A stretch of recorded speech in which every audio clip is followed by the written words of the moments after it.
നമസ്തേ, നമസ്കാരം. ജനം ഡിബേറ്റിലേക്ക് സ്വാഗതം.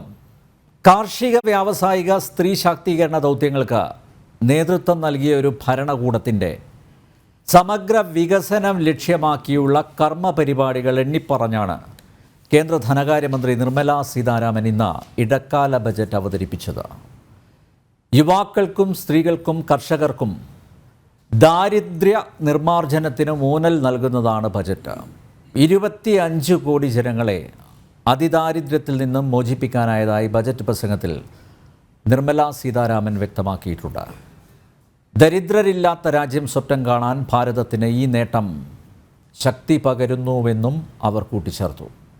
മൊത്തം ആഭ്യന്തര ഉൽപ്പാദന വർധനവിനായുള്ള നൂതന സമീപനങ്ങളാണ് ബജറ്റിൽ ഉൾക്കൊള്ളിച്ചത്. GDPയുടെ നിർവചനത്തിന് ഗവേൺ ഡെവലപ്മെൻറ്റ് ആൻഡ് പെർഫോമൻസ് എന്ന പൊതുവ്യാഖ്യാനവും നൽകിയായിരുന്നു ബജറ്റ്. ഇടക്കാല ബജറ്റ് അവലോകനത്തിലേക്ക് കിടക്കാം. സാമ്പത്തിക വിദഗ്ധരായ doctor Mary George, Shri N. Niyathi, Shri Ranjith Karthikeyan, BJP സംസ്ഥാന വക്താവ് ശ്രീ PR ശിവശങ്കർ, കോൺഗ്രസിൻ്റെ പ്രതിനിധി പ്രൊഫസർ റോണി കെ ബേബി, ഇടത് സഹയാത്രികൻ അഡ്വക്കേറ്റ് BN അസ്ക എന്നിവ അതിഥികളാവുന്നു. എല്ലാ അതിഥികളെയും ഈ സംവാദത്തിലേക്ക് സ്നേഹാദരങ്ങളോടെ സ്വാഗതം ചെയ്യുന്നു. അപ്പം പ്രേക്ഷകരെ, ഞാൻ ഈ സംവാദം ശ്രീ നിയതിയിൽ നിന്ന് ആരംഭിക്കുകയാണ്. സർ, തെരഞ്ഞെടുപ്പിന് തൊട്ടു മുമ്പുള്ള ഇടക്കാല ബജറ്റിൽ സാധാരണയായി നാം കണ്ടുവരുന്നതാണ് പോപ്പുലിസ്റ്റ് പ്രഖ്യാപനങ്ങളുടെ പെരുമഴയാണ് സാധാരണ നാട്ടുനടപ്പ്. ഈ സോപ്പ് വെട്ടി, ചീപ്പ്, തേപ്പ് വെട്ടി, അങ്ങനെ വോട്ടർമാരെ സ്വാധീനിക്കാൻ ഖജനാവിലെ കാശ് വീശിയെറിയും. പക്ഷേ ഇതാദ്യമായി ഒരു ധനമന്ത്രി അത്തരം പരിപാടികൾക്കൊന്നും നിൽക്കാതെ വികസനോന്മുഖ ഇടക്കാല ബജറ്റ് അവതരിപ്പിച്ചിരിക്കുന്നു. ബജറ്റ് ഒറ്റ നോട്ടത്തിൽ എങ്ങനെയാണ് താങ്കൾ വിലയിരുത്തുന്നത്?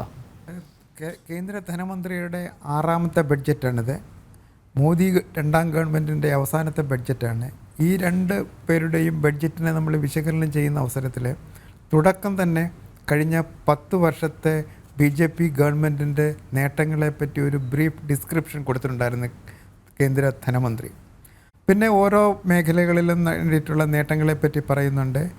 പിന്നെ ഏറ്റവും അവസാനമാണ് കുറച്ച് പ്രഖ്യാപനങ്ങളെന്ന് പറയാൻ പറ്റത്തില്ല. 2024-25 ചെയ്യാൻ ഉദ്ദേശിക്കുന്ന ചില പ്രത്യേക മേഖലകളിൽ ഊന്നൽ നൽകിക്കൊണ്ട് ചില പ്രഖ്യാപനങ്ങൾ നടത്തിയിട്ടുണ്ട്.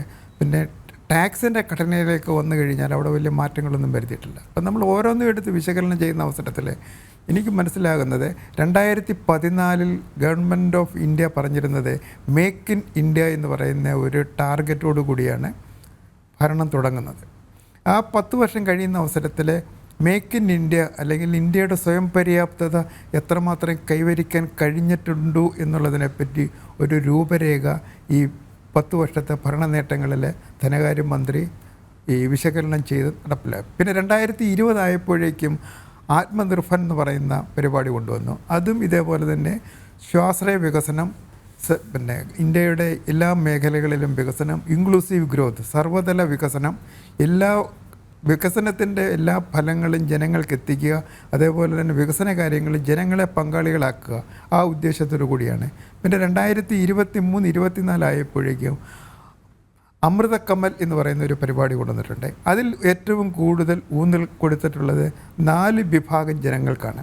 1 കർഷകർ, 2 യുവാക്കൾ, 3 വനിതകൾ, 4 സംരംഭകർ. അങ്ങനെ 4 വിഭാഗം ജനങ്ങളേക്കും കൂടി ഊന്നൽ നൽകിക്കൊണ്ട് 2023-24 നടപ്പിലാക്കിക്കൊണ്ടിരിക്കുന്ന പ്രോജക്റ്റുകളെ പറ്റി ഇവിടെ പറയുന്നുണ്ട്. അപ്പം യുവാക്കളുടെ കാര്യം നോക്കിക്കഴിഞ്ഞാൽ 2 കാര്യങ്ങളാണ് എനിക്ക് മനസ്സിലാക്കാൻ കഴിയുന്നത് ഈ ബഡ്ജറ്റിൽ നിന്നും. ഏകദേശം 1.5 ലക്ഷം യുവാക്കൾക്ക് സംരംഭക വികസന സ്കിൽ ഡെവലപ്മെൻറ്റ് ട്രെയിനിങ് കൊടുത്ത് അവരെ സ്വയം സംരംഭകരാക്കാൻ ശ്രമിച്ചിട്ടുണ്ട്. അതേപോലെ തന്നെ 2024-25 ഏകദേശം 55 ലക്ഷം യുവാക്കൾക്ക് തൊഴിൽ കൊടുക്കും എന്ന് ഒരു പ്രഖ്യാപനം ധനമന്ത്രി നടത്തിയിട്ടുണ്ട്. ഫാർമേഴ്സിൻ്റെ കാര്യത്തിലേക്ക് വരുന്ന അവസരത്തിലാണ് ചെറിയ അപാകത എനിക്ക് തോന്നുന്നത്. 2023-24 ഗവൺമെൻറ് ഓഫ് ഇന്ത്യയുടെ ബഡ്ജറ്റിൽ ഭക്ഷ്യ സബ്സിഡി 2.97 ലക്ഷം രൂപയിൽ നിന്നും ഏകദേശം 1.87 ലക്ഷം രൂപയായിട്ട് കുറച്ചിട്ടുണ്ടായിരുന്നു. ആ ഭക്ഷ്യ സബ്സിഡി കുറച്ചത് സാധാരണക്കാരായ കർഷകരെ ബാധിക്കും. പക്ഷേ ഒരു കാര്യം മറു സൈഡ് ചെയ്തിട്ടുണ്ട്. ഏകദേശം 80 കോടി ജനങ്ങൾക്ക് 5 കിലോ ഭക്ഷ്യധാന്യം ഓരോ മാസവും കൊടുക്കുന്നതിന് വേണ്ടി ഭക്ഷ്യസുരക്ഷയുടെ ഭാഗമായിട്ട് അത് 2028 വരെ നീട്ടിക്കൊടുത്തിട്ടുമുണ്ട്. അപ്പോൾ അങ്ങനെ സബ്സിഡി കുറച്ചെങ്കിലും ഭക്ഷ്യസുരക്ഷയുടെ ഭാഗമായിട്ട് 80 കോടി ജനങ്ങൾക്ക് ഭക്ഷ്യധാന്യം സൗജന്യമായി കൊടുക്കുന്നത് ഒരു നല്ല പരിപാടി തന്നെയാണ്. വിമൻ ഡെവലപ്മെൻറ്റൊക്കെ വന്നു കഴിഞ്ഞാൽ 2-3 കാര്യങ്ങളാണ് നമുക്ക് മനസ്സിലാക്കാൻ സാധിക്കുന്നത്. ഒന്ന്, സ്ത്രീ ശാക്തീകരണം, അവരെ സ്വയം തൊഴിൽ ചെയ്യുന്നതിനുള്ള സൗകര്യങ്ങൾ ഏർപ്പെടുത്തി കൊടുക്കുക, അവർ സ്കിൽ ഡെവലപ്മെൻറ്റ് ട്രെയിനിങ് കൊടുക്കുക, അതേപോലെ തന്നെ കുക്കിംഗ് ഗ്യാസ് അവർക്ക് വിതരണം ചെയ്യുക, അതേപോലെ തന്നെ പ്രൈം മിനിസ്റ്റർ ആവാസ് യോജനയിലെ ഏകദേശം 70% കുടുംബങ്ങൾക്കും വീട് കൊടുത്തിട്ടുള്ള 70% കുടുംബങ്ങൾക്കും സ്ത്രീകളാണ് അതിൻ്റെ കുടുംബനാഥയായിട്ട് വന്നിട്ടുള്ളത്. അതേപോലെ തന്നെ മുദ്ര യോജന പരിപാടി അനുസരിച്ച് സ്ത്രീകൾക്ക് കൊടുത്തിട്ടുള്ള മുദ്ര ലോണ്, അതൊക്കെ അതേപോലെ തന്നെ ശുചിത്വത്തിൻ്റെ ഭാഗമായിട്ട് ടോയ്ലറ്റ് നിർമ്മാണം, അതൊക്കെ സ്ത്രീ ശാക്തീകരണത്തിൻ്റെ ഭാഗമായിട്ട് സ്ത്രീകളിൽ ഉണ്ടാക്കിയിട്ടുള്ള ആ ശക്തി അല്ലെങ്കിൽ ഒരു ഐക്യം അല്ലെങ്കിൽ അവരുടെ സാമ്പത്തിക വികസനം തീർച്ചയായിട്ടും സമൂഹത്തിൽ വിപ്ലവകരമായൊരു മാറ്റം വരുത്തിയിട്ടുണ്ട്. ഇതൊക്കെ എക്സ്പ്ലെയിൻ ചെയ്യുന്ന അവസരത്തിൽ പോലും 2024-25 ബഡ്ജറ്റിലെ വലിയ പ്രഖ്യാപനങ്ങളൊന്നും നടത്തി ഇലക്ഷനെ നേരിടുന്നതിന് വേണ്ടിയുള്ള ഒരു ശ്രമം നടത്തിയിട്ടില്ല എന്നാണ് തുടക്കത്തിൽ എനിക്ക് പറയാനുള്ളത്. എങ്കിലും ഒരു കാര്യം മാത്രം പറഞ്ഞിട്ടുണ്ട്. 2023-24 ഇൻഫ്രാസ്ട്രക്ചർ ഡെവലപ്മെൻറ്റിന് വേണ്ടി ഏകദേശം 11 ലക്ഷം കോടി രൂപ നീക്കി വെച്ചിരുന്നു ബഡ്ജറ്റിൽ. ആ ഇൻഫ്രാസ്ട്രക്ചർ ഡെവലപ്മെൻറ്റിന് വേണ്ടി 11 ലക്ഷം കോടി രൂപ നീക്കി വെച്ചതിൽ 2.34 ലക്ഷം രൂപയും റെയിൽവേ ഡെവലപ്മെൻറ്റിന് വേണ്ടിയായിരുന്നു. ഇപ്പോൾ ഇൻഫ്രാസ്ട്രക്ചർ ഡെവലപ്മെൻറ്റിന് വേണ്ടി തുക ചെലവഴിക്കുന്ന അവസരത്തിൽ അവിടെ 2-3 നേട്ടങ്ങളാണ് നമ്മൾ മനസ്സിലാക്കേണ്ടത്. അത് സ്വകാര്യ നിക്ഷേപത്തെ സഹായിക്കും, തൊഴിലവസരങ്ങൾ സൃഷ്ടിക്കും, അതേപോലെ തന്നെ വരുമാനം വർദ്ധിക്കും. വരുമാനം വർദ്ധിക്കുന്നതനുസരിച്ച് ഗ്രാമപ്രദേശങ്ങളിലെ കൺസംഷൻ ഡിമാൻഡ് കൂടും, അത് നമ്മുടെ ഇൻവെസ്റ്റ്മെൻറ്റിനെ അനുകൂലിക്കും. അങ്ങനെ സർവ്വതോമുഖമായ ഒരു വികസനം നമ്മുടെ സമ്പദ്ഘടനയിൽ ഉണ്ടാക്കാൻ കഴിയും എന്നുള്ള പ്രതീക്ഷയോട് കൂടിയാണെന്നാണ് ഞാൻ വിശ്വസിക്കുന്നത് 11 ലക്ഷം കോടി രൂപയുടെ ഒരു മാസീവ് ഇൻഫ്രാസ്ട്രക്ചർ ഡെവലപ്മെൻറ്റ് പ്രോജക്റ്റ് നടപ്പിലാക്കിയത്. അതേപോലെ തന്നെ സംസ്ഥാനങ്ങളെ സംബന്ധിച്ച് 2023-24 1 കോടി രൂപ 50 വർഷത്തേക്ക് പലിശരഹിത ഫണ്ടായിട്ട് ഇൻഫ്രാസ്ട്രക്ചർ ഡെവലപ്മെൻറ്റിന് വേണ്ടി കൊടുത്തിട്ടുണ്ടായിരുന്നു. അതിൻ്റെ ഒരു ഭാഗം 2,000 കോടിയോളം രൂപ കേരളത്തിനും കിട്ടിയിട്ടുണ്ട്. പക്ഷേ ഇതുവരെ കേരള ഗവൺമെൻറ് അതുകൊണ്ടൊന്നും ചെയ്യാൻ സാധിച്ചില്ല എന്നുള്ളതും ഖേദകരമായൊരു വസ്തുതയാണ്. ഇപ്പോൾ 2024-25 അതേപോലെ തന്നെ 23-24 തുടർച്ചയായിട്ട് 11,11,000 കോടി രൂപയുടെ ഒരു മാസീവ് ഇൻഫ്രാസ്ട്രക്ചർ ഡെവലപ്മെൻറ്റ് പ്രോജക്റ്റ് ധനകാര്യമന്ത്രി പ്രഖ്യാപിച്ചിട്ടുണ്ട്. അപ്പോൾ അങ്ങനെ 2 വർഷം കൊണ്ട് 2023-24, 24-25 വർഷങ്ങളിൽ ഏകദേശം 22 ലക്ഷം കോടി രൂപയുടെ അടിസ്ഥാന സൗകര്യ വികസനമാണ് നടപ്പിലാക്കാൻ ഉദ്ദേശിക്കുന്നത്. അത് പൂർത്തിയാകുന്ന അവസരത്തിൽ തീർച്ചയായിട്ടും ഇന്ത്യയുടെ സമ്പദ്ഘടനയിൽ തൊഴിലവസരങ്ങൾ വർദ്ധിക്കും, വരുമാനം വർദ്ധിക്കും, അതേപോലെ തന്നെ കൺസംഷൻ ഡിമാൻഡ് കൂടും, അതനുസരിച്ച് സ്വകാര്യ നിക്ഷേപവും കൂടും. ഈ പ്രത്യേകതയാണ് ഞാൻ 2024 ബഡ്ജറ്റിൽ ഏറ്റവും കൂടുതൽ നല്ലതായിട്ട് കാണപ്പെടുന്ന ഒരു വസ്തുതയാണ്. ഇത്രയുമാണ് എനിക്ക് ആമുഖമായിട്ട് പറയാനുള്ളത്. ശ്രീ രഞ്ജിത്ത് കാർത്തികേയൻ, ജനങ്ങളെ കുപ്പിയിലാക്കുന്ന, അവരെ സൂചിപ്പിക്കുന്ന പ്രഖ്യാപനങ്ങൾ ഒന്നും കേന്ദ്രമന്ത്രിയുടെ ഭാഗത്തു നിന്ന് ഉണ്ടായിട്ടില്ല. ഗവൺമെൻറ് ഈസ് കോൺഫിഡൻറ്റ് അല്ലേ? ആ ആത്മവിശ്വാസത്തിൻ്റെ വാക്കുകൾ തന്നെയല്ലേ ഇന്ന് പാർലമെൻറ്റിൽ നാം കേട്ടത്? അങ്ങനെ കരുതാനൊക്കെ ഉള്ളൂ. കാരണം കഴിഞ്ഞ ഇലക്ഷന് തൊട്ട് മുന്നോടിയായിട്ട് വന്നിട്ടുള്ള ഈ വോട്ട് ഓൺ അക്കൗണ്ടോ ഇൻ്ററിം ബഡ്ജറ്റോ എന്നൊക്കെ പറയുന്ന ആ ഒരു സ്റ്റേറ്റ്മെൻറ്റ് ഉണ്ടാക്കിയപ്പോൾ 6,000 രൂപ കിസാൻ സമ്മാൻ പദ്ധതി എന്ന് പറഞ്ഞ് പ്രഖ്യാപിച്ച, അന്ന് എനിക്ക് തോന്നുന്നു പീയൂഷ് ഗോയലായിരുന്നു ധനകാര്യമന്ത്രി, അദ്ദേഹം പ്രഖ്യാപിച്ചു. എനിക്കൊന്ന് ഇമ്മീഡിയറ്റ് ട്രാഞ്ച് 2,000 രൂപ അപ്പം റിലീസ് ചെയ്യുകയും ചെയ്തു. ടെക്നിക്കലി ഇത് ചെയ്യാം, കാരണം എന്ന് പറഞ്ഞാൽ ഈ ഇലക്ഷൻ ഡിക്ലെയർ ചെയ്തിട്ടില്ല, അതിൻ്റെ മോഡൽ കോഡ് ഓഫ് കോണ്ടക്റ്റ് വന്നിട്ടില്ല. പക്ഷേ ഒരു മോറലിസ്റ്റിക് വ്യൂ എടുത്ത് കുറച്ചുകൂടെ എനിക്ക് തോന്നുന്നു നിർമ്മലാ സീതാരാമൻ കുറേ കൂടെ ഒരു മോറലിസ്റ്റിക് വ്യൂ എടുത്തു. ഒരു സെൽഫ് കൺട്രോൾ ഉണ്ടായിരുന്നു. രാഷ്ട്രത്തിനെ മുന്നിൽ നിർത്തി ഒരു ഡെവലപ്മെൻറ്റ് ആണ് മുഖ്യം, അല്ലാതെ ഈ പറയുന്ന ഡോൾ ഔട്ട്സിലല്ല. കാരണം ഓൾറെഡി 80 കോടി ആളുകൾക്ക് അരിയും ഫുഡ് സെക്യൂരിറ്റി ആക്ടിൻ്റെ ഇത് വച്ചിട്ട് കോവിഡ് കാലത്തെ ആ ഒരു ഡിസ്ട്രിബ്യൂഷൻ നടക്കുന്നുണ്ട്, പബ്ലിക് ഡിസ്ട്രിബ്യൂഷനിൽ. അപ്പം വീണ്ടും ഒരു ഡോൾ ഔട്ട് കൊടുക്കേണ്ട ആവശ്യമില്ല, അല്ലെങ്കിൽ അതിൻ്റെ ഒരു കാര്യമില്ല. വികസനം വരുമ്പോൾ നാച്ചുറലായിട്ട് ആളുകൾക്ക് ജോബിൻ്റെ ക്രിയേഷനും മറ്റുമൊക്കെയുള്ള ഒരിതുണ്ടാകും എന്നുള്ളൊരു കോൺസെപ്റ്റിൽ തന്നെയാണ് ഇപ്രാവശ്യം ഇതിൻ്റെ ഈ ഇൻ്ററിം ബഡ്ജറ്റ് മുന്നോട്ട് വച്ചിരിക്കുന്നത്. എനിക്ക് തോന്നുന്നു കുറേ കൂടി ഡീറ്റെയിൽഡ് ആയിട്ടുള്ള കാര്യങ്ങൾ ഈ ജൂലൈയിൽ വരുന്ന പുതിയ ഗവൺമെൻറ് വന്നു കഴിഞ്ഞിട്ട് വരും. അപ്പം നാച്ചുറലി അനിൽ പറഞ്ഞതുപോലെ ഒരു വളരെ കോൺഫിഡൻ്റ് ആയിട്ട്, അതായത് ഒരു ഭരണത്തിന് തിരിച്ചു വരും എന്നുള്ള ഒരു കോൺഫിഡൻസ് തന്നെയാണ് ആ ഒരു സ്റ്റേറ്റ്മെൻറ്റിൽ അല്ലെങ്കിൽ ഒരു പ്രഖ്യാപനത്തിൽ നമ്മൾ കാണേണ്ടത്.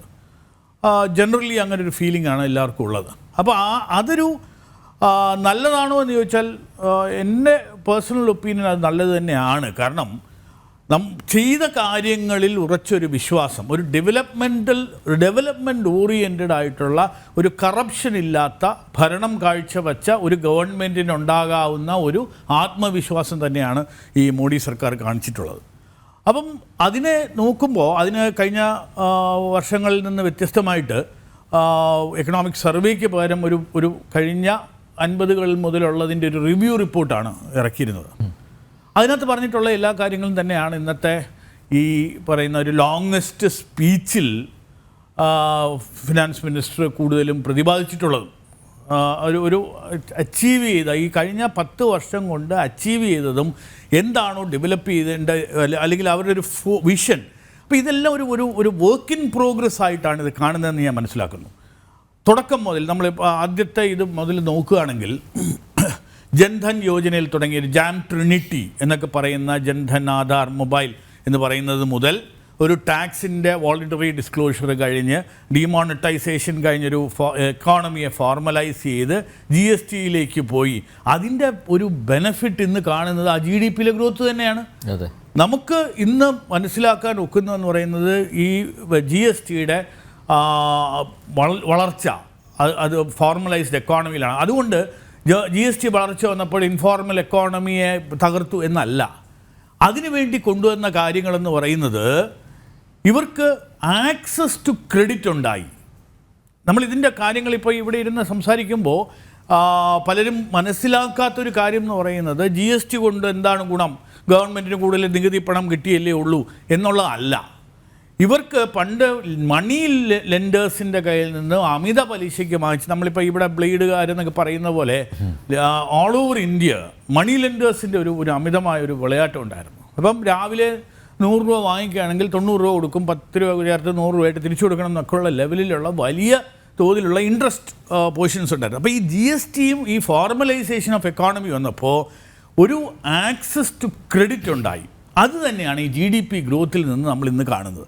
അപ്പോൾ അവിടെ നിന്ന് ഒരു നെക്സ്റ്റ് ലെവൽ നമ്മളൊരു സെക്കൻഡ് മോഡി സർക്കാർ വന്നപ്പോൾ കണ്ടതെന്ന് പറഞ്ഞാൽ ആദ്യം ഈ പറയുന്ന make in India, foreign investment attract ചെയ്യണം എന്നൊക്കെ പറഞ്ഞെങ്കിലും ഈ ആത്മനിർഭർ ഭാരത് എന്ന് പറയുന്ന തലത്തിലേക്ക് മാറുന്നത് ഒരു പക്ഷേ ഈ പറയുന്ന പാൻഡമിക്കിൻ്റെ സമയത്താണ്. പാൻഡമിക് വന്നപ്പോൾ നമുക്ക് മനസ്സിലായി ഈ ലോകത്ത് മുഴുവനായിട്ട് വന്നിട്ടുള്ള ലോജിസ്റ്റിക്കൽ പ്രോബ്ലംസ് നമുക്ക് മനസ്സിലായി. ഈ ഗുഡ്സിൻ്റെ മൂവ്മെൻറ്റിനെ പറ്റി മനസ്സിലാക്കി. അപ്പോൾ ഇന്ന് എന്തെങ്കിലും പറയുമ്പോൾ ഈ അതുപോലെ എക്കണോമിക്സ് ഈ നമ്മുടെ സർവേയിൽ 3 കാര്യങ്ങളാണ് നമ്മുടെ വളരെ ചലഞ്ചിങ് ആയിട്ട് കാണുന്നത്. ഒന്ന് പറയുന്ന ഹൈപ്പർ ഡീഗ്ലോബലൈസേഷൻ എന്നാണ് പറയുന്നത്. അപ്പോൾ നമ്മളിന്ന് വളരെ കാര്യമായിട്ട് ഒരുപാട് ആളുകളെ വിളിച്ച് നമ്മളിവിടെ മാനുഫാക്ചറിങ് ഉണ്ടാക്കണം എന്നൊക്കെ പറയുമ്പോഴും ഒരു ചലഞ്ച് ഉള്ളതെന്ന് പറയുന്നത് നമുക്ക് കോമ്പറ്റീഷനുണ്ട്. ഇപ്പം തായ്വാൻ ആണെങ്കിലും മെക്സിക്കോ ആണെങ്കിലും ഫിലിപ്പീൻസ് ആണെങ്കിലും ഇങ്ങനെയുള്ള രാജ്യങ്ങൾ ഇത് നമ്മളുമായിട്ട് വൈ ചെയ്യുന്നുണ്ട്. അപ്പോൾ അതിൻ്റെ കൂട്ടത്തിൽ എല്ലാവരും ഈ ഓൺ പ്രൊഡക്ഷൻ, ഈ ചൈനയിലെ ഡിപ്പെൻഡൻസി മാറുന്നതിനെപ്പറ്റി ആലോചിക്കുമ്പോൾ ഡെഫിനറ്റായിട്ട് ഒരു ഡീഗ്ലോബലൈസേഷൻ്റെ റിസ്ക് അവിടെയുണ്ട്. രണ്ടാമതായിട്ട് പറയുന്ന ഈ പറയുന്ന ആർട്ടിഫിഷ്യൽ ഇൻ്റലിജൻസ് 40% ആളുകളുടെ ജോലിയും പോകും എന്നാണ് ഈ ഇൻ്റർനാഷണൽ റിപ്പോർട്ട്സ് പറയുന്നത്. അപ്പോൾ അതിനെന്ത് ചെയ്യണം, അതൊരു ചലഞ്ചാണ്. ഇങ്ങനെയുള്ള ചലഞ്ചസിനിടയിലാണ് നമ്മൾ ഈ നേരത്തെ പറഞ്ഞ ഒരു $1 ട്രില്യൺ അല്ലെങ്കിൽ അമൃതകാലിലേക്ക് 2047 ആകുമ്പം നമ്മൾ ഭാരതം എവിടെ എത്തി നിൽക്കണം എന്ന് പറയുന്ന ഒരു ഫോക്കസോട് കൂടി വർക്ക് ചെയ്യുന്നത്. അപ്പോൾ അതിൻ്റെ നയപ്രഖ്യാപന രേഖയായിട്ട് വേണം നമ്മളിതിനെ കാണാൻ. അപ്പോൾ ഒരു പ്രസിഡൻറ്റിൻ്റെ സ്പീച്ചിൽ തന്നെ ഈ 4 വെർട്ടിക്കൽസ് പറഞ്ഞിരുന്നു: യൂത്ത്, ഫാമേഴ്സ്, അതുപോലെ തന്നെ പൂവർ, ഗരീബ് ആൻഡ് സ്ത്രീകൾ. അപ്പോൾ ഈ നാരീശക്തി എന്ന് പറയുന്ന അതിനകത്ത് വളരെ ഒരു ഇമ്പോർട്ടൻസ് ഇതിനകത്ത് കൊണ്ടുവന്നിട്ടുണ്ട്. കാരണം ലേബർ പാർട്ടിസിപ്പേഷൻ, അതായത് വിമൻ ഇൻ ലേബർ എന്ന് പറയുന്നതിനകത്ത് ഇംപ്രൂവ് ചെയ്യാനായിട്ട് സാധിച്ചിട്ടുണ്ട് എന്നുള്ളതാണ് കണക്കുകളും മനസ്സിലാക്കുന്നത്. അവരുടെ പാർട്ടിസിപ്പേഷൻ കൂടുതലുണ്ടാകുകയാണെങ്കിൽ ഫാമിലി ഇൻകം ബൂസ്റ്റ് ചെയ്യാനൊക്കും എന്നാണ് നമ്മളൊരു ഒരു കണക്ക് വച്ചിരിക്കുന്നത്. അപ്പോൾ അങ്ങനെ സ്ത്രീകളുടെ പാർട്ടിസിപ്പേഷൻ കൂടുതലാക്കുക, അപ്പോൾ ഒരു ജെൻഡർ പാരിറ്റി ഉണ്ടാക്കുക, ജെൻഡേഴ്സ് ഇപ്പോൾ ഒരു വ്യത്യാസം ഇല്ലാത്ത രീതിയിലുള്ള ഒരു മുന്നോട്ട് പോക്ക്, അതൊരു എക്കോണമിക്ക് ഭയങ്കരമാകും. അതാണ് ഈ പറയുന്ന നമ്മുടെ സെൽഫ് ഹെൽപ്പ് ഗ്രൂപ്പിൻ്റെ കൂടി ലഖ്പതി ദീദി എന്ന ഒരു നാമമിട്ട് ലക്ഷപ്രഭുക്കളായ ചേച്ചിമാരെ ഉണ്ടാക്കുക എന്ന ആ ഒരു തലത്തിലേക്ക്. അപ്പം വളരെ ഇതൊരു ഒരു ഒരു ഒരു ലോങ് ടേം വിഷൻ ഡോക്യുമെൻറ്റിൻ്റെ തലത്തിലേക്കാണ്. ഓഫ് കോഴ്സ് അതിൻ്റെ നമ്പേഴ്സും കാര്യങ്ങളും ഒക്കെ നമ്മൾ ചർച്ച ഇനി അതിൻ്റെ എക്കണോമിസ്റ്റുകൾ വരുമ്പോഴത്തേക്ക് അതിനെ പറ്റിയൊക്കെ പറയുമെങ്കിലും ഒരു ലോങ് ടേം വിഷൻ ഡോക്യുമെൻറ്റിന് എനിക്ക് തോന്നുന്നു അതിൻ്റെ ഒരു ക്യാരക്ടർ ആക്ച്വലി ഈ പറയുന്ന കഴിഞ്ഞ കുറച്ചു കാലമായിട്ട് മാറിക്കൊണ്ടിരിക്കുകയായിരുന്നു. GST വന്നപ്പോഴത്തേക്ക് നമുക്ക് ഇതിനകത്ത് ഈ എക്സൈസ് ഡ്യൂട്ടി ഇൻക്രീസും മറ്റുമൊക്കെ വരുമ്പം എന്തിന് വില കൂടി, എന്തിന് വില കുറഞ്ഞു, ചെരുപ്പിന് വില കൂടി, ടൂത്ത് പേസ്റ്റിന് വില കുറഞ്ഞു എന്നൊക്കെ പറയുന്ന ഒരു അനാലിസിസ് നമുക്ക് പണ്ടുണ്ടായിരുന്നു. ഇന്നതില്ല. നമ്മളിപ്പോൾ സംസാരിക്കുന്നത് മുഴുവൻ ഒരു ഫ്യൂച്ചർ അനാലിസിസ് ആണ്. ഇതിനുകൊണ്ട് എന്ത് ഇമ്പാക്റ്റ് ഉണ്ടാകും. അപ്പം അതിനകത്ത് അഗ്രികൾച്ചറിലൊക്കെ നാനോ ടെക്നോളജി യൂസ് ചെയ്തുള്ള ഫെർട്ടിലൈസേഴ്സ് എങ്ങനെ യൂട്ടിലൈസ് ചെയ്യാം, അതിൻ്റെ വലിയ രൂപത്തിലുള്ള യൂട്ടിലൈസേഷന് വേണ്ടിയിട്ടുള്ള വകയിരുത്തലുണ്ട്. അപ്പം ടെക്നോളജിയുടെ ഒരു ഡിപ്പെൻഡൻസി നമുക്ക് എല്ലാ മേഖലകളിലേക്കും കടന്നു വരും എന്നുള്ള ഒരു മുന്നറിവാണ് ഇതിൻ്റെ ഒരു എനിക്ക് തോന്നുന്നത് ഏറ്റവും വലിയ ഒരു കാതലായ കാര്യം. ആ സ്കിൽ ഡെവലപ്മെൻറ്റ് ഇങ്ങനെയുള്ള കാര്യങ്ങളിലെല്ലാം ഒരു മേജർ എന്താ പറയുന്ന ഒരു ഫോർകാസ്റ്റ് ഇതിനകത്തുണ്ട്. ഇതിനെല്ലാം പുറമെ എന്നെ ഏറ്റവും കൂടുതൽ ആകർഷിച്ച ഒരു റിസർച്ച് ആൻഡ് ഡെവലപ്മെൻറ്റ്, എനിക്ക് തോന്നുന്നു ഓൾമോസ്റ്റ് 1,00,000 കോടി രൂപയുടെ R&D. നമ്മളെപ്പോഴും എല്ലാ പ്രാവശ്യവും നമ്മൾ കുറ്റം പറഞ്ഞുകൊണ്ടിരുന്ന ഒരു ഏരിയയാണ് അത് റിസർച്ചിന്. കാരണം നമ്മളെപ്പോഴും ടെക്നോളജി ഡിപ്പെൻഡൻസി ഉണ്ട്. നമ്മൾ ഒന്നിൽ ചൈനയിൽ നിന്ന് സാധനം വാങ്ങിക്കണം, അല്ലെങ്കിൽ ചൈനക്കാരുണ്ടാക്കിയ സാധനത്തിനെ പറ്റി പറയും. ഇതെല്ലാം ആണെങ്കിലും ഒരു നമുക്കൊരു ഓൺ റിസർച്ച് ആൻഡ് ഡെവലപ്മെൻറ്റിന് വേണ്ട ഒരു സാഹചര്യം ഇവിടെ ഇല്ല, അതിനൊരു ഫണ്ടിങ് ഇല്ല. കാരണം നമുക്കറിയാം ഇപ്പം അതിനകത്തുള്ള ഫണ്ടിങ് എന്ന് പറയുന്നത് ഒരു ലോട്ടറി എടുക്കും പോലെയാണ്. അല്ലെങ്കിൽ ഇത് നടക്കുകയോ ഇല്ലയോ എന്നുള്ള അറിഞ്ഞൂടെ. ഒരുപാട് ഫണ്ട് ഇതിനകത്ത് യൂട്ടിലൈസ് ചെയ്ത ഏതെങ്കിലും ഒരു കാര്യത്തിൽ ചിലപ്പം അതിനൊരു ഫലവത്തായിട്ട് വരുള്ളൂ. പക്ഷേ ഒരു കാര്യം ഞാൻ പറയാം, ഇന്നത്തെ ഈ സ്റ്റാർട്ടപ്പുകളും മറ്റുമൊക്കെ പറയുന്ന ഒരു വലിയ തോതിൽ ഉണ്ടാകുമ്പോൾ നമ്മുടെ ഒരു തിരുവനന്തപുരത്ത്, ഞാൻ അതിൻ്റെ ആളുകളുടെ പേരൊന്നും ഡിസ്ക്ലോസ് ചെയ്യുന്നില്ല, ചൈനയെ കമ്പീറ്റ് ചെയ്ത് മെഷീനറി ഉണ്ടാക്കാനായിട്ട് 250 കോടി രൂപ വരുന്ന ഓർഡർ എടുക്കാൻ പ്രാപ്തിയുള്ള ഒരു ലെവലിലേക്ക് നമ്മളെത്തി ഈ കേരളത്തിൽ, തിരുവനന്തപുരത്ത്. അപ്പം ആ തലത്തിൽ നമുക്ക് ചൈനയെ നമുക്ക് എങ്ങനെ പ്രൊഡക്ഷനിലും മറ്റുമൊക്കെ ചലഞ്ച് ചെയ്യാൻ നോക്കും. അപ്പോൾ ചൈന എന്ത് റേറ്റിൽ കൊടുക്കുന്നോ അതിനേക്കാൾ ബെറ്റർ ക്വാളിറ്റി സെയിം റേറ്റിൽ കൊടുക്കാൻ നമുക്ക് ഇന്ന് കേരളത്തിൽ പോലും സാധിക്കും. അപ്പോൾ ആ ലെവലിലേക്ക് മാനുഫാക്ചറിങ്ങും മറ്റുമൊക്കെ കൊണ്ടുവെത്താം എന്നുള്ളൊരു കോൺഫിഡൻസ് ആളുകളിലുണ്ടാക്കി എന്നുള്ളത് തന്നെയാണ് ഈ കഴിഞ്ഞ കുറച്ചു കാലമായിട്ടുള്ള ഒരു എക്കണോമിക് ചേഞ്ച് നമുക്ക് ഫിസിക്കലായിട്ട് നമുക്ക് നമ്മുടെ കൺമുമ്പിൽ നമുക്ക് മനസ്സിലാക്കാൻ പറ്റുന്നത്. ജനറലി ഒരു ബഡ്ജറ്റ് എന്നുള്ള രീതിയിൽ എനിക്ക് വിലയിരുത്തുന്നത് എനിക്ക് തോന്നുന്നില്ല, അങ്ങനെ ഒരു ഫീൽ എനിക്ക് കിട്ടിയിട്ടില്ല. ഇതൊരു വിഷൻ ഡോക്യുമെൻ്റാണ്. വളരെ എനിക്ക് തോന്നുന്നു FM ഇതിനു മുമ്പേ മെനഞ്ഞാന്നോ ഇന്നലെയോ തന്നെ പറഞ്ഞിരുന്നു, യാതൊരു വിധമായിട്ടുള്ള വലിയ പ്രഖ്യാപനങ്ങളും ഉണ്ടാകില്ല എന്ന് വളരെ കൃത്യമായിട്ട് പറഞ്ഞു. എന്നാലും നമ്മളൊക്കെ ഒരു പ്രതീക്ഷിച്ചിരുന്നു ഒരു പോപ്പുലിസ്റ്റായിട്ട് ഈ നാരീശക്തി എന്നൊക്കെ പറയുന്ന രീതിയിൽ സ്ത്രീകളെ സ്വാധീനിക്കാൻ വേണ്ടി എന്തെങ്കിലും ചെയ്യും എന്നുള്ളത്. പക്ഷെ അത് ചെയ്തില്ല. അതൊരു വലിയ കോൺഫിഡൻ്റാണ്. അത് നമ്മുടെ എക്കോണമിക്ക് വലിയ തോതിലുള്ള ബെനിഫിറ്റ് ഉണ്ടാക്കും. നമ്മുടെ ഡെഫിസിറ്റിനെ അത് ഹിറ്റ് ചെയ്യില്ല. ഇങ്ങനെയുള്ള കാര്യങ്ങളിൽ പിന്നെ ഒരു ജനറലായിട്ടുള്ളൊരു തീമും ഈ ഗവൺമെൻറ്റിൻ്റെ തീമും അങ്ങനെ ഒരു സബ്സിഡിയും മറ്റുമൊക്കെ കൊടുത്ത് ആളുകളെ കൂടുതൽ മടിയന്മാരാക്കി ഇതുണ്ട്. ഒരു കോമ്പറ്റീറ്റീവായിട്ട് തന്നെ ഒരു വേൾഡിലേക്ക് വരണം. അപ്പോൾ അത് നമ്മളെപ്പോഴും സബ്സിഡൈസ് ചെയ്ത് ഒരു ആളുകളെ സപ്പോർട്ട് ചെയ്യേണ്ടെന്നൊന്നുമല്ല ഞാൻ പറയുന്നത്. പക്ഷെ എന്നാലും അതിനൊരു ലെയ്ഡ് ബാക്ക് അപ്രോച്ച് നമ്മുടെ ഒരു ജനതയ്ക്ക് വന്നു കഴിഞ്ഞു. എല്ലാത്തിനും ഒരു ഫ്രീ കിട്ടുന്ന ഒരു രീതിയായി. അതിൽ നിന്നൊരു മാറ്റം ഡെഫിനറ്റായിട്ടും ഈ പറയുന്ന ഒരു ബഡ്ജറ്റിൽ നമുക്ക് കാണാൻ കഴിഞ്ഞിട്ടുണ്ട്. അപ്പം എൻ്റെ ഒരു ക്യൂഡോസ് തന്നെയാണ്, ഒരു ബോൾഡ് സ്റ്റേറ്റ്മെൻറ്റാണ്, കോൺഫിഡൻസ് സ്റ്റെപ്പാണ്. ആൻഡ് ഐ അപ്രീഷിയേറ്റ് ആ ഒരു കറേജ് ഓഫ് കൺവിക്ഷൻ. ഞങ്ങൾ ചെയ്തിരുന്ന കാര്യം ആളുകളെ ബെനഫിറ്റ് ചെയ്തു, അവർക്ക് ഇത്രയും ബെനഫിറ്റ് ഉണ്ടായി. 25 കോടി ജനങ്ങളെ മൾട്ടി പ്രോങ്ഡ് ആയിട്ടുള്ള പോവർട്ടിയിൽ നിന്ന് ലിഫ്റ്റ് ചെയ്യാൻ പറ്റി. ആ ഒരു തലത്തിൽ നോക്കുകയാണെങ്കിൽ എനിക്ക് ഇത്രയും കാര്യങ്ങൾ ഞാൻ ചെയ്തത് ജനങ്ങളിൽ നേരിട്ട് ഇത് ചെയ്തു. പണ്ടൊക്കെ ഈ പറയുന്ന നമ്മളെ വില്ലേജുകളിലെ കോൺസെൻട്രേഷനാണ് ഉണ്ടായിരുന്നത്, നമ്മളെല്ലാ ഗ്രാമങ്ങളിലെത്തണം. പക്ഷേ ഇവിടുത്തെ ഒരു ഗവൺമെൻറ്റിൻ്റെ ഒരു വ്യത്യാസം കണ്ടത് വീടുകളിലെത്തണം. ഹർ ഘർ ജൽ, അതായത് എല്ലാ വീടുകളിലും ജലം എത്തണം, എല്ലാ വീടുകളിലും ടോയ്ലറ്റുകൾ ഉണ്ടായിരിക്കണം. അപ്പം കോൺസെൻട്രേഷൻ എന്ന് പറയുന്നത് ഏറ്റവും അടിത്തട്ടിലുള്ള ഒരു ഇൻഡിവിഡുവലിനെ ബാധിക്കുന്ന ലെവലിലായി.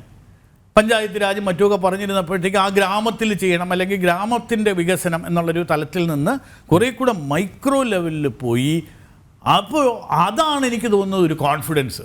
ഇവിടെ ബെനഫിഷ്യറീസ്, ഡയറക്റ്റായിട്ട് ബെനഫിഷ്യറീസിനെ ഉണ്ടാക്കാൻ സാധിച്ചിട്ടുള്ള ഒരു ഗവൺമെൻറ്റിൻ്റെ ഒരു കോൺഫിഡൻ്റ് ആയിട്ടുള്ളൊരു മൂവ് തന്നെയായിട്ട് ഇതിനെ കാണണം. അനിൽ പറഞ്ഞതിനോട് ഞാൻ പൂർണ്ണമായും യോജിക്കുന്നു. ചുരുക്കത്തിൽ വികസിത ഭാരതത്തിനുള്ള നയരേഖയാണ് ധനകാര്യമന്ത്രി നിർമ്മലാ സീതാരാമൻ ഇന്ന് പാർലമെൻറ്റിൽ അവതരിപ്പിച്ചത്. തിരിച്ചു വരാം ഇടവേളയ്ക്ക് ശേഷം.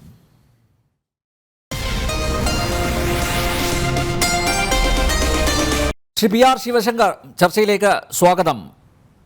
ഇവിടെ ഇതൊരു പോപ്പുലിസ്റ്റ് ബജറ്റ് അല്ല, മാത്രമല്ല ഇവിടെ നമ്മുടെ രഞ്ജിത്ത് കാർത്തികേയൻ പറഞ്ഞു കൃത്യമായിട്ട്, അതായത് 2047 വികസിത ഇന്ത്യയായി മാറുന്നു, അതിൻ്റെ ഒരു നയരേഖയാണ് ഇന്ന് അവതരിപ്പിച്ചത് നിർമ്മലാ സീതാരാമൻ. നമ്മുടെ മുഖ്യമന്ത്രിയുടെ പ്രതികരണം താങ്കൾ ശ്രദ്ധിച്ചു കാണും.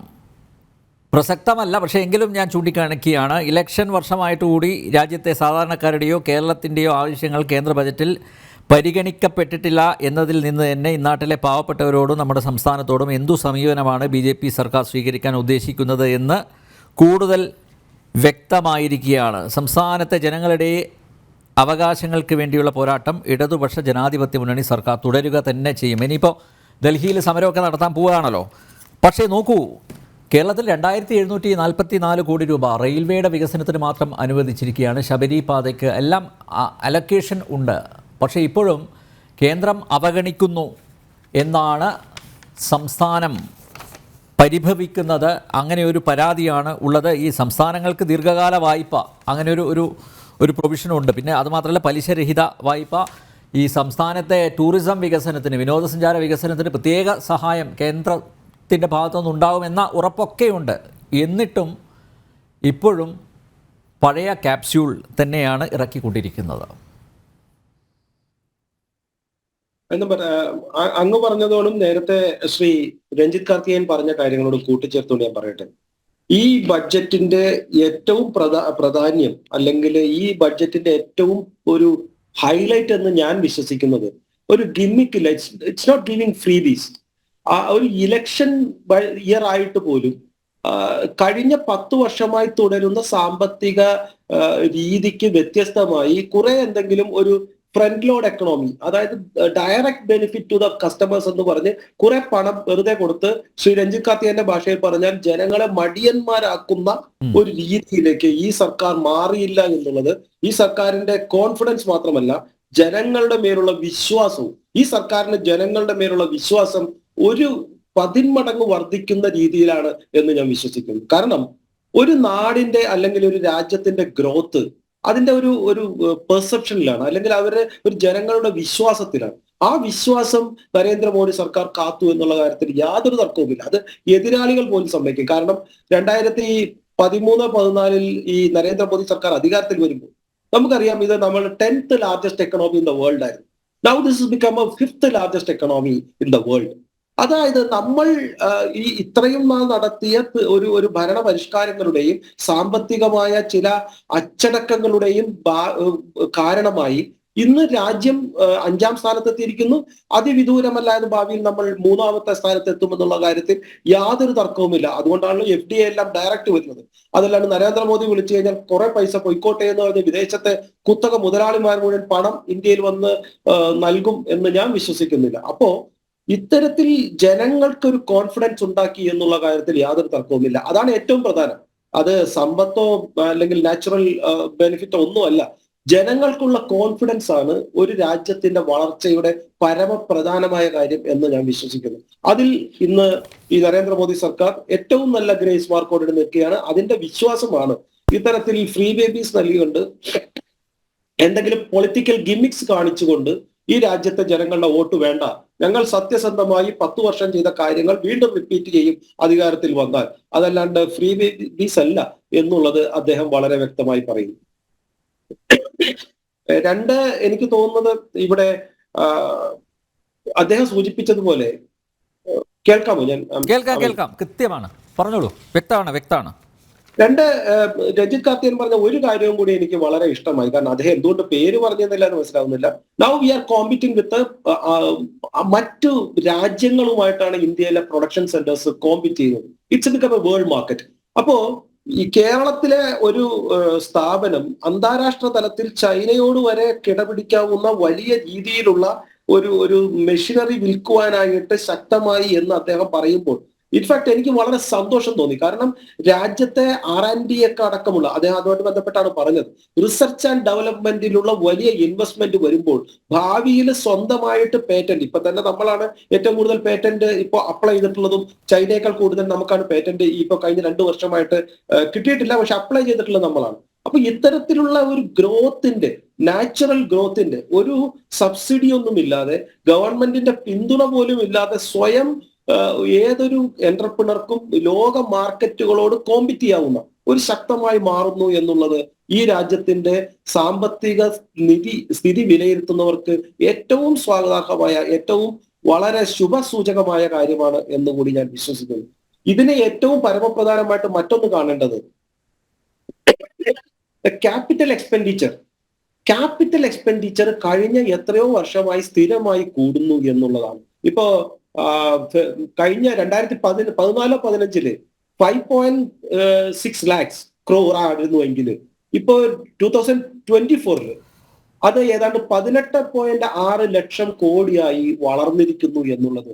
ഈ ഇൻവെസ്റ്റ്മെന്റിന്റെ കാര്യത്തിൽ നരേന്ദ്രമോദി സർക്കാർ കാണിച്ച വലിയ കരുത്ത്, അതായത് ഒരു മൂലധന നിക്ഷേപം എല്ലാ കാര്യത്തിലും വളരെ ശക്തമായി നടത്തുന്നു. നമുക്കറിയാം നാഷണൽ ഹൈവേയുടെ കാര്യത്തിലൊക്കെ ഇപ്പൊ കടം മേടിച്ചു എന്ന് പറയുന്നു. In fact the debt fuels the growth എന്നുള്ള ഒരു കാര്യവും കൂടി ഉണ്ട്. പക്ഷെ അതിന് അസറ്റ് ഉണ്ടാവണം എന്നുള്ള കാര്യവും കൂടി നമ്മൾ മനസ്സിലാക്കണം. അതുകൊണ്ടാണ് ഞാൻ നാഷണൽ ഹൈവേയുടെ കാര്യം പറഞ്ഞത്. 1 ലക്ഷം കോടി രൂപയുടെ അസറ്റ് അഡീഷണൽ ആയിട്ട് ക്രിയേറ്റ് ചെയ്തിരിക്കുന്നു നാഷണൽ ഹൈവേക്ക്. അപ്പോ അത്രയേറെ വലിയ ഇൻവെസ്റ്റ്മെന്റ് വരികയും അതിനുള്ള അസറ്റ് ഉണ്ടാക്കുകയും അതിലൂടെ നേഷന്റെ ഗ്രോത്ത് വളരെ രീതിയിൽ കൂടുകയും ചെയ്യുന്നു എന്നുള്ളത് ഒരിക്കലും മറക്കാനാവാത്ത കാര്യമാണ്. അപ്പോ ഇത്തരത്തില് ഫ്ലൈറ്റ് കോറിഡോർ വരുന്നു, നാഷണൽ ഹൈവേയുടെ 3 രീതിയിലുള്ള വികസനം, തുറമുഖങ്ങൾ വർദ്ധിക്കുന്നു, അതുപോലെ തന്നെ എയർപോർട്ടുകൾ, കണക്ടിവിറ്റി ഏറ്റവും പ്രധാനമാണ്. സാഗർമാല തുറമുഖങ്ങൾ വർദ്ധിക്കുന്നു, അതുപോലെ തന്നെ 74 എയർപോർട്ടുകൾ ഏതാണ്ട് 149, ഏതാണ്ട് ഇരട്ടിയോളം എയർപോർട്ടുകളാവുന്നു. അപ്പോൾ പൊതുജനങ്ങൾക്ക് യാത്ര ചെയ്യുവാനും കൊമേഴ്സ് വർദ്ധിക്കുവാനും അതുപോലെ തന്നെ വികസനം നടക്കുവാനും ഇത് സാധിക്കുന്നു എന്നുള്ളതാണ് ഏറ്റവും പ്രധാനപ്പെട്ട കാര്യം. പിന്നെ മുഖ്യമന്ത്രി പറഞ്ഞ കാര്യം അദ്ദേഹം മനസ്സിലാക്കേണ്ടത്, ഇപ്പൊ ഒരൊറ്റ കാര്യം ഞാൻ മാത്രം പറയാം, എത്രയോ സമയമുണ്ടെന്ന് എനിക്ക് അറിഞ്ഞില്ല, കാരണം നീതിയെ പോലുള്ള ദീർഘവീക്ഷണമുള്ള സാമ്പത്തിക വിദഗ്ധർ കൂടി ഉണ്ട്, അദ്ദേഹത്തിന് എന്നൊക്കെ പറയാൻ സമയം വേണം. കഴിഞ്ഞ 2 തവണയായി ഏതാണ്ട് ഞാൻ മനസ്സിലാക്കുന്നത് ഏതാണ്ട് 1 ലക്ഷം കോടി രൂപയുടെ ഒരു ഇൻട്രസ്റ്റ് ഫ്രീ ലോൺ 50 വർഷത്തേക്കുള്ളത് 2023 ഉണ്ടായിരുന്നു. 1.3 lakhs ക്രോറിന്റെ 2024 ഉണ്ടായിരുന്നു. അത് ഏതാണ്ട് 97,000 കോടി രൂപയും മറ്റ് സംസ്ഥാനങ്ങൾ ഏറ്റെടുത്തു. പക്ഷെ കേരള സംസ്ഥാനം 1 രൂപ പോലും ഏറ്റെടുത്തില്ല എന്ന് മാത്രമല്ല, അപ്ലൈ ചെയ്തിട്ട് പോലുമില്ല എന്നുള്ളത് ആരെയാണ് വിഷമിപ്പിക്കാത്തത്? ഒരു 50 വർഷത്തേക്ക് ഫ്രീ ആയിട്ട്, ഇൻട്രസ്റ്റ് ഫ്രീ ആയിട്ട് ലോൺ കിട്ടിയിട്ട് അത് ഏറ്റെടുക്കാണ്ട് മസാല ബോണ്ടിൽ പോയി 10% ഇൻട്രസ്റ്റിന് 9.75 ഇൻട്രസ്റ്റിന് കിഫ്ബിക്ക് വേണ്ടി ലോൺ വാങ്ങിക്കുകയും അതെടുത്തുകൊണ്ട് നമ്മളെ കൂടുതൽ കടക്കണിയിലേക്ക് വീഴ്ത്തും ചെയ്യുന്ന സർക്കാർ പറയുകയാണ്, കേന്ദ്ര സർക്കാർ ഞങ്ങൾക്കൊന്നും ചെയ്തില്ല എന്ന് പറയുമ്പോൾ ഈ സംസ്ഥാന സർക്കാരിന്റെ ഉദ്ദേശം എന്താണ്? വിദേശത്ത് നിന്ന് കടമെടുക്കുക, അതിന് 10% പലിശ കൊടുക്കുക, നേരെ മറിച്ച് കേന്ദ്ര സർക്കാർ 50 വർഷത്തേക്ക് പലിശരഹിത പണം നൽകുമ്പോൾ അതിന് അപ്ലൈ പോലും ചെയ്യുന്നില്ല എന്നുള്ളത് സംസ്ഥാന സർക്കാരിന്റെ ഈ സംസ്ഥാനത്തോടുള്ള താല്പര്യം എന്താണ്, അല്ലെങ്കിൽ അവരുടെ വ്യക്തിപരമായ ഫണ്ടിലേക്ക് ഇൻട്രസ്റ്റ് കേൾക്കുകയാണോ എന്നുള്ളത് വ്യക്തമാക്കുന്നുണ്ട്. ജനങ്ങൾക്കൊരു സംശയമില്ല. ഇതിന് അടുത്ത പ്രത്യക്ഷ ഉദാഹരണം 950 ഇലക്ട്രിക് ബസ്സുകൾ കേരളത്തിലേക്ക് നൽകുവാൻ പോയപ്പോൾ അതിനു വേണ്ടിയിട്ട് ശ്രമിക്കില്ല എന്ന് മാത്രമല്ല, അത് വേണ്ട എന്ന് കാറ്റഗറിക്കലി പറയുന്നു. ഇലക്ട്രിക്കൽ ബസ് നഷ്ടമാണെന്ന് പറയുന്നു.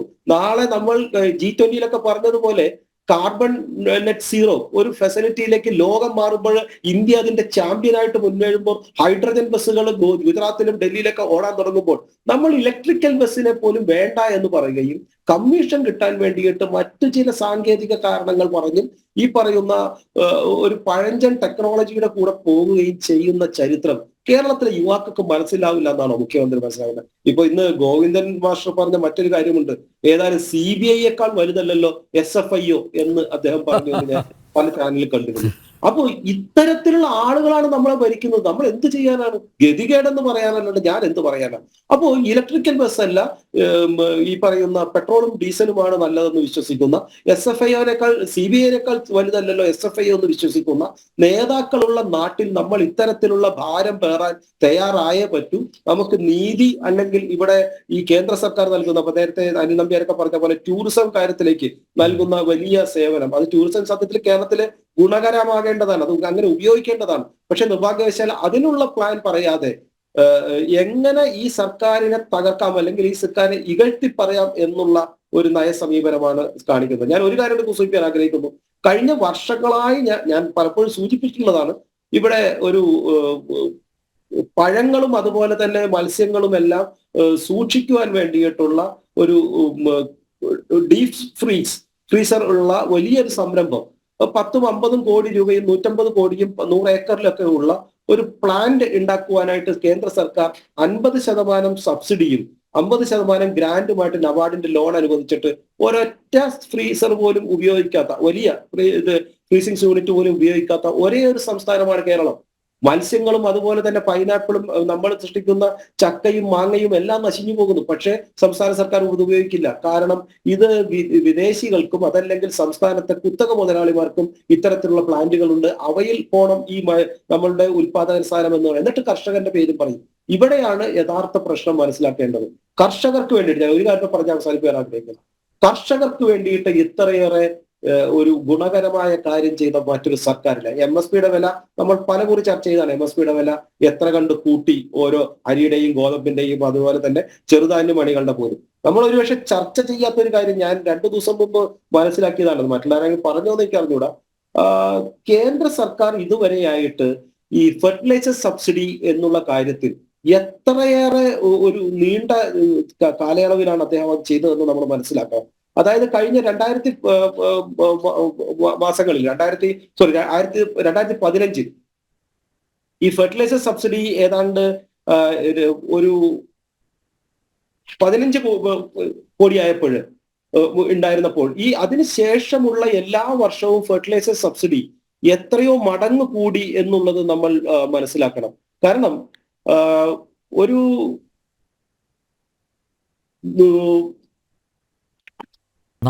കർഷകർക്ക് വിള ഇൻഷുറൻസ് നൽകിയിട്ടുണ്ട്, അതും ധനകാര്യമന്ത്രി. വിള ഇൻഷുറൻസ്, അതെ, വിള ഇൻഷുറൻസ് മാത്രമല്ല, ഞാൻ മനസ്സിലാക്കുന്നത് ഫെർട്ടിലൈസർ 2013-14 71,280 കോടി രൂപ ചെയ്തപ്പോൾ 2021-22 അത് 1,62,132, ഏതാണ്ട് ഇരട്ടിയോളമായിരിക്കുന്നു.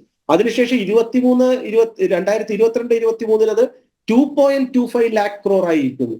അതിനുശേഷം 23-24 അത് ഏതാണ്ട് 3.5 lakh crore ആയിരിക്കുന്നു. അതായത് ഈ 2013 നിന്നും ഫെർട്ടിലൈസർ സബ്സിഡി, അതായത് ലോകത്തിൽ പല കാരണം കൊണ്ടും ഫെർട്ടിലൈസർ, നമുക്കറിയാം യൂറിയ ഉൽപ്പാദിപ്പിക്കുന്നത് പെട്രോളിയത്തിന്റെ ഭാഗമാണെന്നും പെട്രോളിയത്തിന്റെ വില കൂടിയപ്പോൾ ഇന്ത്യയിലെ കർഷകർക്ക് യൂറിയ സബ്സിഡി അല്ലെങ്കിൽ ഫെർട്ടിലൈസർ സബ്സിഡി നിരന്തരമായി പഴയ വിലയിൽ തന്നെ നിർത്തുവാൻ വേണ്ടിയിട്ട് നൽകിയ സബ്സിഡിയുടെ ഭീകരമായ കണക്കാണ്. 3 ലക്ഷം കോടി രൂപയെല്ലാം കർഷകർക്ക് മറ്റു ഒരു പരസ്യം പോലും ഇല്ലാതെ കൃത്യമായി നൽകി കർഷകർക്കുള്ള വിള ഉൽപ്പാദിപ്പിക്കുവാനായിട്ടുള്ള ഒരു രീതി സൃഷ്ടിച്ചത് ഈ കേന്ദ്ര സർക്കാരാണ്. അതുകൊണ്ടാണ് നമുക്കറിയാം കേരളത്തിലെ FSIT പോലുള്ള ഒരു സ്ഥാപനങ്ങളൊക്കെ ലാഭത്തിലായതും കൃത്യമായി സബ്സിഡി ഭാഗം കിട്ടിയത് കൊണ്ട് മാത്രമാണ്. ഇതുവരെയെല്ലാം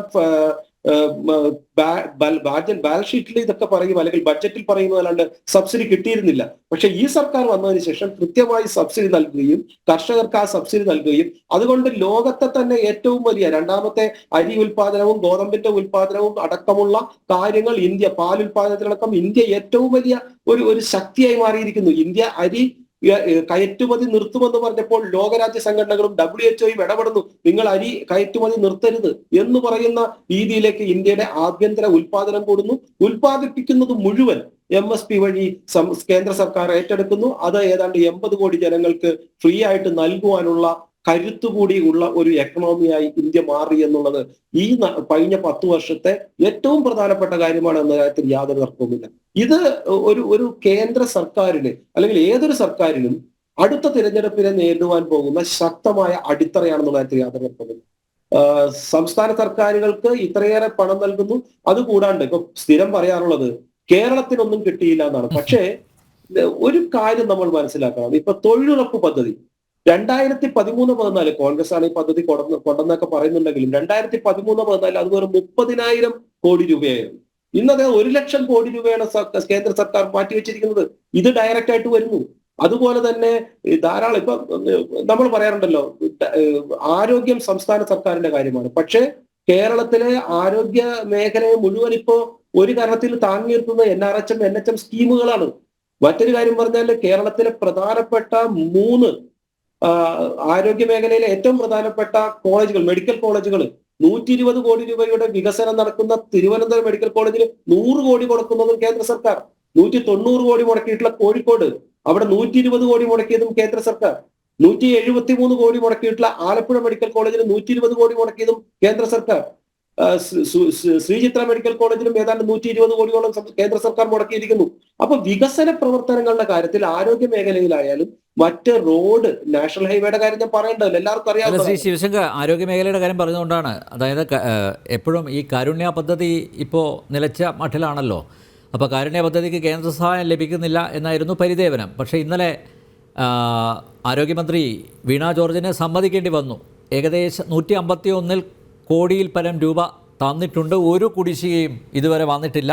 അതേസമയം മെഡിക്കൽ സർക്കാർ ആശുപത്രികൾക്കും അതുപോലെ സ്വകാര്യ ആശുപത്രികൾക്കും വലിയ കുടിശ്ശികയാണ് വരുത്തി വെച്ചിരിക്കുന്നത്. അതുകൊണ്ട് അങ്ങോട്ട് പോകുമ്പോൾ അവർ ഒന്നും അറ്റൻഡ് ചെയ്യുന്നില്ല ഇത്തരം കേസുകൾ. അതാണ് സംഭവിക്കുന്നത്. അപ്പോൾ എന്തായാലും ചില യാഥാർത്ഥ്യങ്ങളൊക്കെ തുറന്നു പറയുന്നുണ്ട് കേട്ടോ. അല്ല, ഇതിപ്പോ പറയാണ്ടിരിക്കാൻ നിവൃത്തിയില്ല എന്നുള്ള ഒരു ഗതികേടിലായി ഈ സംസ്ഥാന സർക്കാർ എന്നുള്ളതാണ് ഏറ്റവും പ്രധാനപ്പെട്ടത് ഞാൻ സൂചിപ്പിച്ചത്.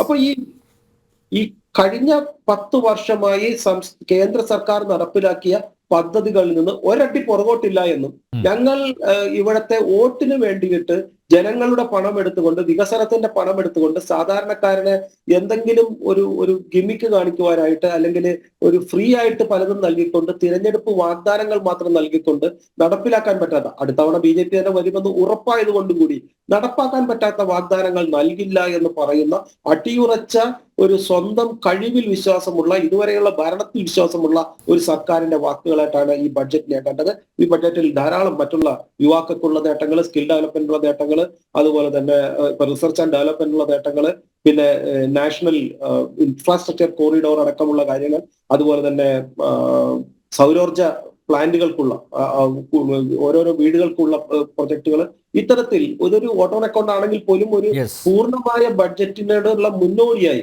അല്ലെങ്കിൽ ഇതുവരെയുള്ള 10 വർഷത്തിന്റെ നേട്ടങ്ങൾക്ക് അനുയോജ്യമായ രീതിയിലുള്ള ധാരാളം വികസന പ്രവർത്തനങ്ങൾ ഞാൻ കാണുന്നുണ്ട്. ഇതെല്ലാം സംസ്ഥാന സർക്കാരിന് നേടിയെടുക്കാവുന്ന കാര്യമാണ്, പ്രത്യേകിച്ച് വികസന കാര്യത്തിൽ, അതുപോലെ തന്നെ ഈ ഇൻട്രസ്റ്റ് ഫ്രീ ലോണൊക്കെ കാര്യത്തിൽ. പക്ഷേ നിർഭാഗ്യവശാൽ ഈ സംസ്ഥാന സർക്കാർ അതിനൊന്നും ശ്രമിക്കുന്നില്ല എന്നതാണ് പിന്നെ വേദനപ്പെടുത്തുന്ന മറ്റൊരു കാര്യം. ഇടതുപക്ഷം എങ്ങനെ വിലയിരുത്തുന്നു? അസ്കറിന്റെ വാക്കുകൾ കേൾക്കാനാണ് ഞാൻ കൂടുതൽ ആഗ്രഹിക്കുന്നത്. അസ്കർ, ഞാൻ താങ്കളിലേക്ക് വരാം ഇടവേളയ്ക്ക് ശേഷം.